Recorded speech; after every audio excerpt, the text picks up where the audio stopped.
Por que o governo não revê e cancela todas as isenções e perdões que deram, especialmente para as petrolíferas?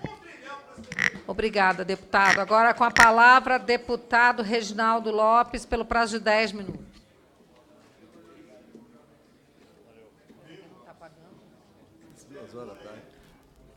Ok.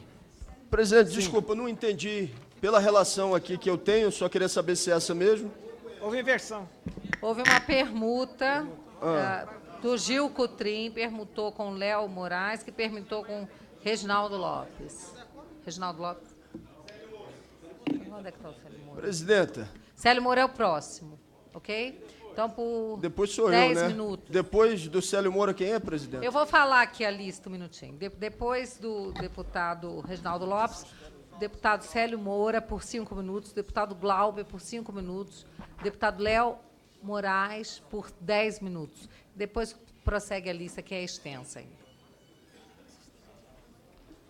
Obrigado, presidenta.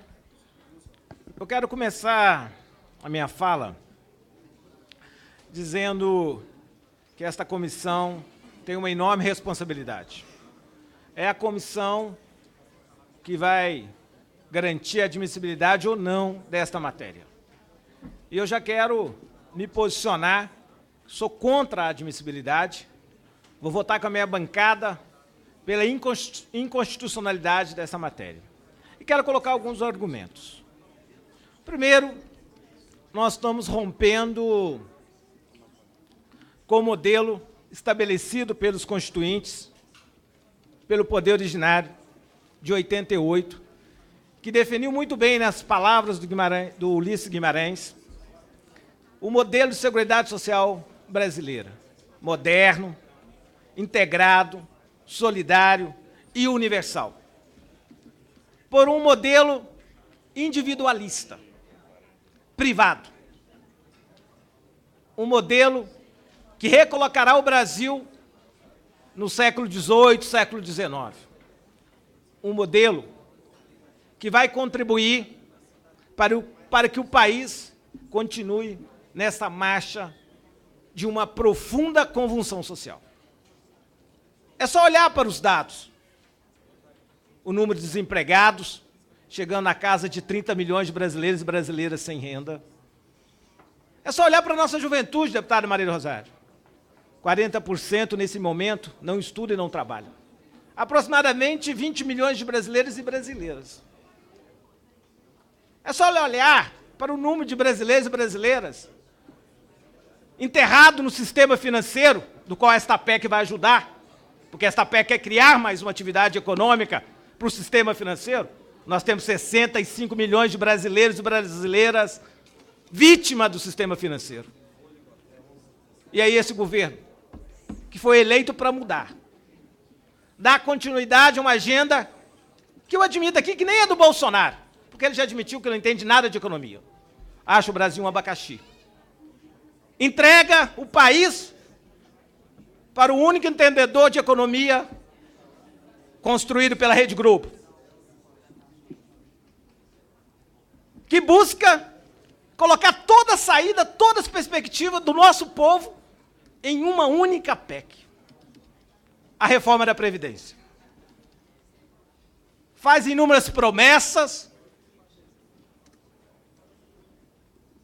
chantagens inúmeras, arruma culpados, fala que o governo anterior, em 16 anos, não tributou as grandes fortunas, é verdade.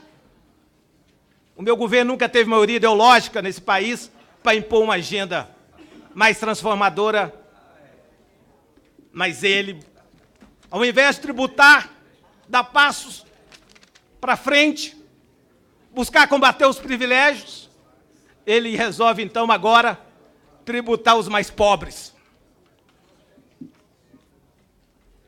Esse modelo é mais um empecilho, mais um obstáculo para retomar o desenvolvimento econômico brasileiro. Porque a economia brasileira,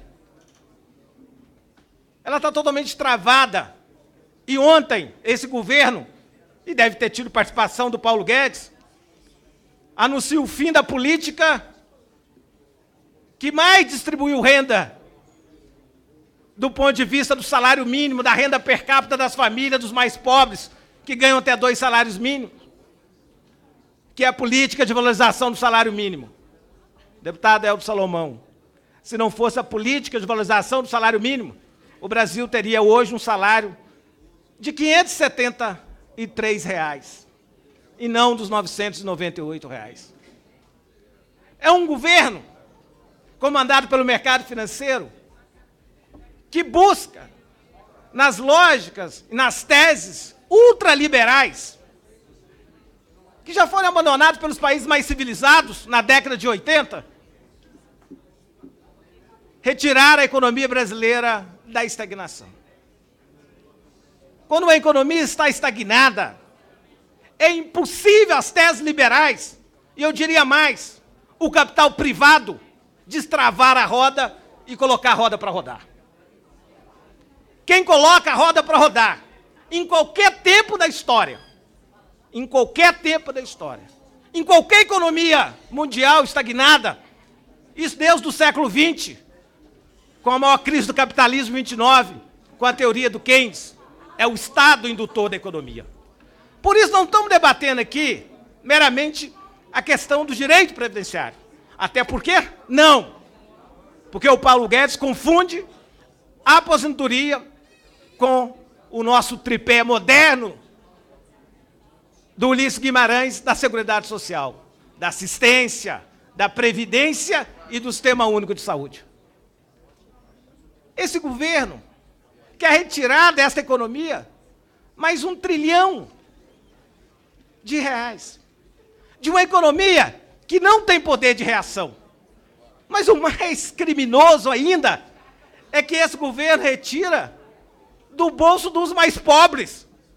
Porque é lógico que ele retira do bolso dos mais pobres. Ele não tem coragem de apresentar os números.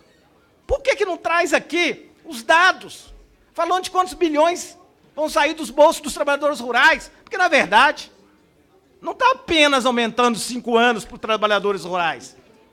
Está acabando com a aposentadoria do trabalhador rural. É bom que o cidadão tenha consciência disso. Porque, ao trocar o conceito de comprovação de atividade econômica no campo por contribuição por 20 anos, está eliminando a possibilidade do trabalhador rural de conseguir uma aposentadoria. Porque se hoje o trabalhador urbano das grandes periferias desse país, 60% não comprovam mais de 15 anos de contribuição, que também ficarão sem aposentadoria, porque se for levado ao conceito que está encaminhado na PEC número 6, que muda o conceito da assistência para um conceito de miserabilidade. Porque se o cidadão ganhou Minha Casa Minha Vida, talvez ele não terá mais acesso ao BPC, porque esse patrimônio pode valer mais que R$98 mil. É isto que esta comissão, que os senhores e as senhoras vão votar, vai dar admissibilidade, mudar a cláusula pétrea do direito da assistência e da previdência para um conceito de miserabilidade. É muita desumanidade em relação ao povo brasileiro. Esta PEC deveria ser chamada do fim do mundo, ou então uma PEC de armadilhas, de pegadinhas. Porque ela só tem pegadinha e armadilha para todos os lados. O discurso é um. O discurso é contra os privilégios. É fazer o Brasil voltar a crescer. Esses são os argumentos colocados só no discurso falacioso. Um ministro que fala que não é político e só faz discurso político, porque não tem como mostrar a verdade. E o mais estarrecedor é que os técnicos da proposta da reforma vieram a esta comissão no dia seguinte e falou: não, deputado Reginaldo Lopes, quem paga a conta é os ricos, Rubens Antônio, porque per capitamente os ricos entram com 14 mil em 10 anos e os pobres com 9 mil reais nos 10 anos. É lógico que só por esse argumento já faz muita diferença quem ganha um salário mínimo contribuir com 9 mil reais em 10 anos e de quem ganha 30, 40 contribuir com 14 mil reais. É uma vergonha a falta de dados. E o modelo de capitalização admite a bobagem que o senhor Paulo Guedes fez no Chile, que levaram os idosos a ganhar 30% do salário, aumentar o suicídio. Na verdade, não só no Chile, tem 18 países que estão revendo a capitalização. E aí, Sr. Paulo Guedes diz assim, no nosso debate, não, vocês podem colocar na Constituição que ninguém vai ganhar menos de um salário mínimo. Sr. Paulo Guedes, a Constituição já prevê que ninguém pode ganhar menos de um salário mínimo. É uma vergonha ainda ter a coragem de dizer que a União pode pagar a complementação do salário mínimo. Que vergonha! Que absurdo!